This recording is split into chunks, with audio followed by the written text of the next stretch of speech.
Why does your son have no motivation for anything except playing video games? You watch him spend countless hours improving his gaming skills, yet he can't seem to find 20 minutes to complete a homework assignment. And it's not just a lack of focus at school. He also shows zero motivation to get a job, make friends, or pursue any of the important things in life. As a parent, this is incredibly frustrating to witness because he's clearly intelligent and capable, yet only applies that to play video games. If this sounds familiar, I want you to know there is actually a very specific reason why this happens, and it has to do with what I call the 4 buckets. Think of your son as having 4 psychological buckets that need to be filled in order for him to feel motivated and fulfilled. And once you understand this system, it's going to completely change the way you approach your son's gaming problem. I learned the 4 buckets because I was this kid. As a teenager, I was completely addicted to playing video games, even playing up to 16 hours a day. Although I had no motivation for school, work, or friendships, I was highly motivated to play video games. I would even constantly lie to my parents about having jobs, and even sneaking in through my bedroom window just to play more. It's sad for me to say it, but I put my parents through hell. Since overcoming my addiction over the past 10 years, I've been working with thousands of families through my company, Game Quitters, helping them turn their addicted gamers into functioning adults. And what I've discovered is that it all comes down to how gaming interacts with human motivation. To understand what's really happening, we need to go back to the basics. As humans, motivation is simply our drive to fulfill unmet needs and seek rewarding experiences. We're naturally wired to pursue what we're lacking or what makes us feel good. Think about hunger. When you're hungry, you're highly motivated to find food. You'll search through the kitchen, consider ordering takeout, maybe even drive to a restaurant. But what happens once you've eaten a satisfying meal? You're no longer motivated to eat more. In fact, the thought of more food might even feel unappealing. Your need has been met, so the drive completely disappears. Of course, with certain addictions, this natural off switch can be overridden, which is how people end up harming themselves by continuing to consume what they no longer need. While hunger is a biological need, we also have psychological needs that work in a similar way. And this is where the 4 buckets come into play. These are the 4 buckets I mentioned earlier. Think of them as containers that need to be filled for psychological well-being. The first bucket is our need to escape from stress and discomfort. The second is our need for social connection and belonging. The third is our need for achievement and competence. And the fourth is our need for purpose and motivation. Every human is constantly seeking to fulfill 4 specific needs. And what most parents misunderstand about video games is that modern video games have become incredibly sophisticated at fulfilling all 4 of these buckets. First, gaming fills the escape bucket by providing the perfect relief from stress and discomfort.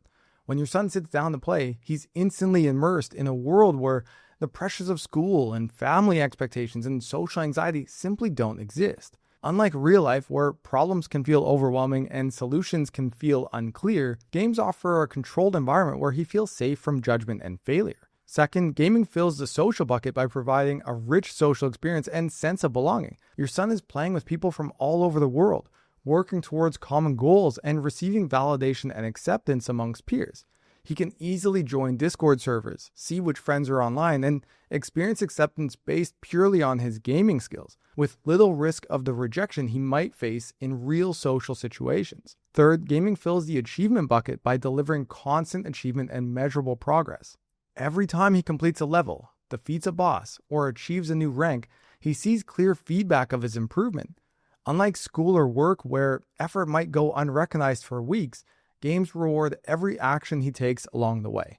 Finally, gaming fills the purpose bucket by providing a powerful sense of meaning and purpose. Your son has clear objectives, important roles to play, and real impact on outcomes.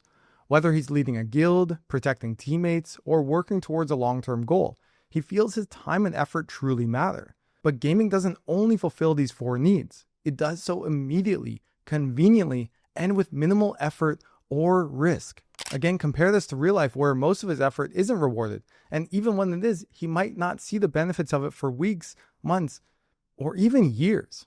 This creates what we call the motivation paradox. Because gaming fills all 4 buckets so completely, your son's brain no longer generates the internal drive to seek fulfillment elsewhere. He doesn't need to. It's exactly like the meal example I mentioned earlier. They're not hungry anymore because their need has already been satisfied. So the truth is, your son isn't actually unmotivated. In fact, he's incredibly motivated. He's showing the same drive, persistence, and dedication that people who are successful in their careers show. The difference is that all of his motivation is being channeled into gaming rather than school, work, or the important things in life. So what you're witnessing isn't laziness or a character flaw, and it's definitely not your fault as a parent. Your son's brain is working exactly as it's designed to work. It's just that gaming has hijacked his natural motivation system in a way that makes everything else feel so boring and unnecessary by comparison. His 4 buckets are already full, so from his brain's perspective, there's simply no reason to pursue anything else. This is the lack of motivation you're witnessing. And to make it even more confusing as a parent, your son seems completely oblivious to this. He'll say things like, "I'm not addicted, I just enjoy playing," or "School is boring, but gaming is fun." This creates a self-reinforcing cycle that actually gets stronger over time.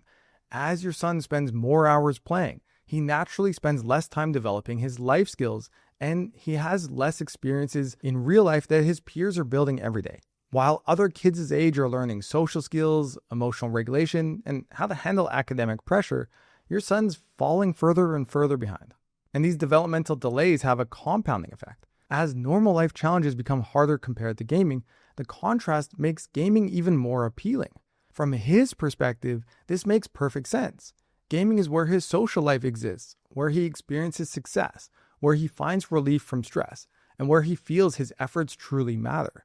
To him, gaming is his most important value, so why wouldn't he play all day? This is why logical arguments about his future don't work, why bribes and consequences often fail, and why he seems indifferent to opportunities that look amazing to you, like completing school, getting a job, or moving forward towards his independence. The key insight here is that motivation follows fulfillment. Your son isn't lacking motivation. His motivation is just being completely absorbed by gaming. To redirect that motivation towards real-life goals, you need to understand not just what gaming is giving him, but how to help him find those same rewards through healthier activities and relationships. When his buckets are filled through other activities, gaming won't have such a strong pull on him, and he'll be able to balance his life more easily. Now, here's what I hear from parents all the time.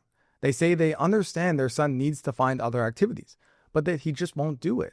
It's like every time you suggest something else, he shows zero interest or gets agitated and angry. This is where we need to talk about the 5th bucket. Yes, there's a 5th one, and it's absolutely essential to understand. So everything we've discussed so far explains why gaming becomes so psychologically compelling, but there's also a neurological component that makes this pattern extremely difficult to break once it's been established. That's because gaming doesn't just satisfy psychological needs.